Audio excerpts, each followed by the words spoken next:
Think about your day for a second. You probably woke up and had something to eat. A few hours later, lunch. And tonight, without much thought at all, you'll sit down for dinner. It feels automatic, almost instinctive, like it's wired into your body. But strip away the assumption for a moment and ask yourself a simple question. Who actually decided this? No doctor wrote a prescription for 3 meals. No biologist ran an experiment and concluded this was the ideal number. The truth is stranger and far more interesting. The rhythm you follow every single day without question is not a law of nature. It's a habit that history built, 1 century at a time, out of religion, war, factories, and marketing. To understand how we got here, we have to travel back tens of thousands of years, long before anyone had ever heard of a meal at all. Roughly 23,000 years ago, on the edge of the Sea of Galilee, a community lived at a site archaeologists now call Ohalo II. It's one of the oldest known semi-permanent human settlements ever excavated. Diggers uncovered the outlines of simple brush huts, each clustered around a fire pit, and scattered through the ash and soil were traces of more than 100 different plant species, along with bones from fish, birds, and small game.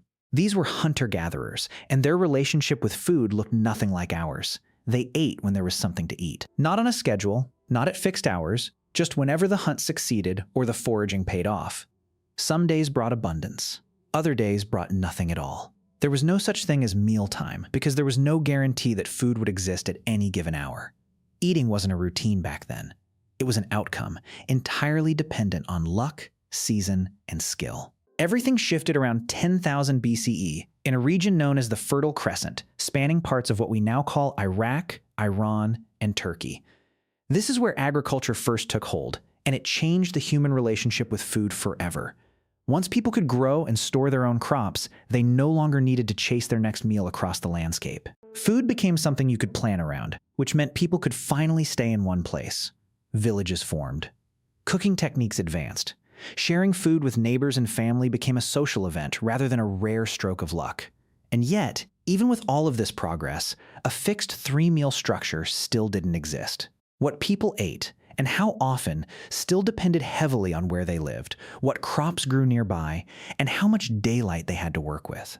Ancient Egypt offers one of the clearest early snapshots of structured eating. Most Egyptians ate twice a day. A light meal in the morning built around bread and a mild fermented drink, followed by a heartier meal in the evening that might include vegetables, legumes, and whatever meat or fish was available. 2 meals, not 3, and that pattern held for a very long time. The ancient Greeks moved a little closer to the modern model.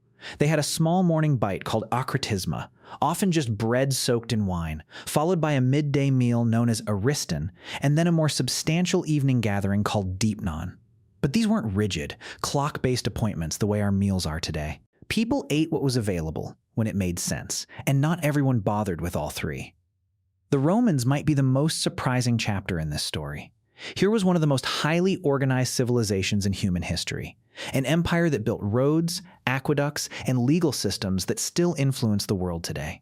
You'd expect them to have locked in a strict eating schedule. They didn't. In fact, the Romans were famously suspicious of eating more than once a day. Many Romans believed that multiple meals were a sign of self-indulgence, even gluttony, and that the body needed long stretches of time to properly digest. Their main meal, called cena, was typically eaten around midday, and while a small breakfast called ientaculum existed, it was treated as barely worth mentioning. This single-meal mindset stuck around across large parts of Europe for centuries.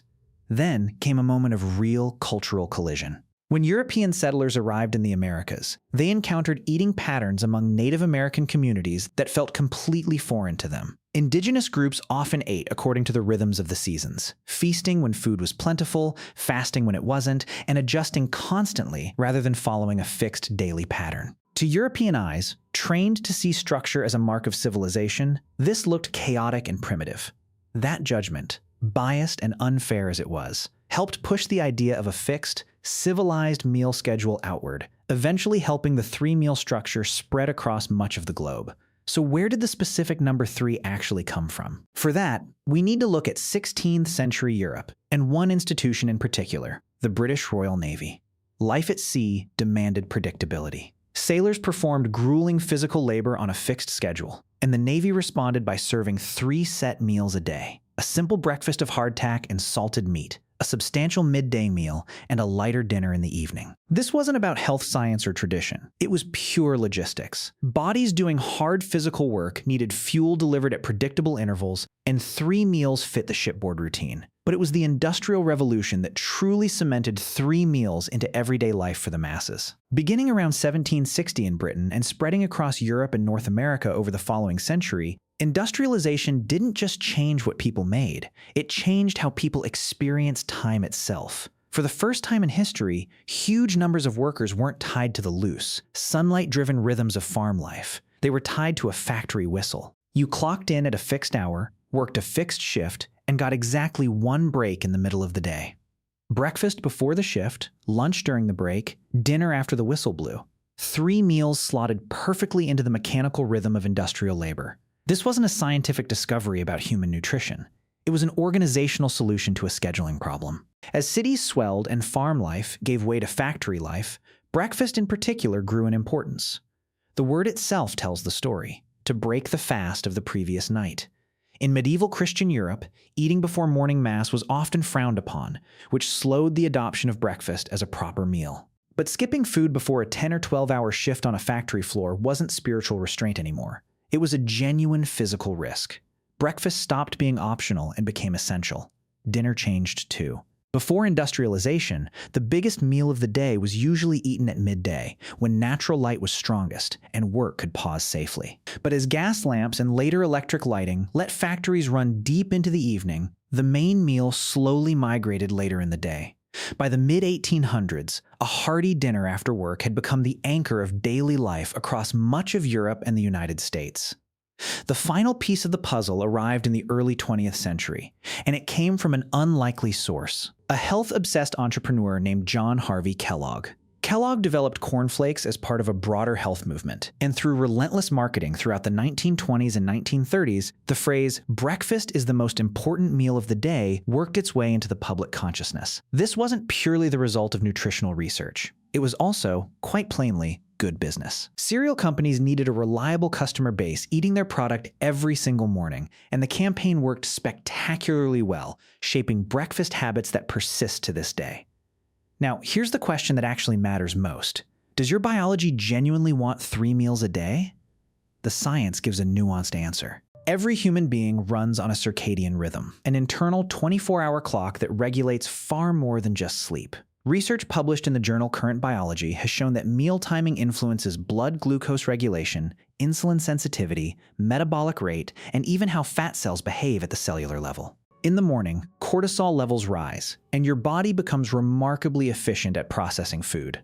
Insulin sensitivity peaks, which means carbohydrates are more likely to be converted into usable energy rather than stored as fat. Eat that exact same meal late at night, and the outcome shifts substantially. Blood sugar spikes higher, sleep quality can suffer, and the body is more prone to storing rather than burning that energy. Hunger hormones like ghrelin and leptin follow this same rhythm, and remarkably, your body starts preparing for meals before you've even taken a bite, a phenomenon researchers call physiological food anticipation. Your biology isn't a passive bystander in all this. It learns your patterns and adapts to them over time. What this really tells us is that the exact number of meals matters less than most people assume.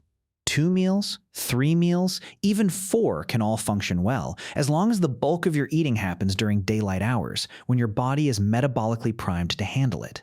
But biology is only half the story here. For more than 23,000 years, humans haven't just eaten to survive. They've eaten to connect. Long before factory whistles, office, lunch breaks, or cereal commercials existed, gathering around food was one of the primary ways communities built trust and strengthened bonds. Research in social psychology consistently shows that people who share regular meals with others report greater happiness, stronger relationships, and a deeper sense of belonging. Whatever its tangled historical origins, the structure of 3 meals a day gives us 3 built-in opportunities each day to do something deeply, distinctly human.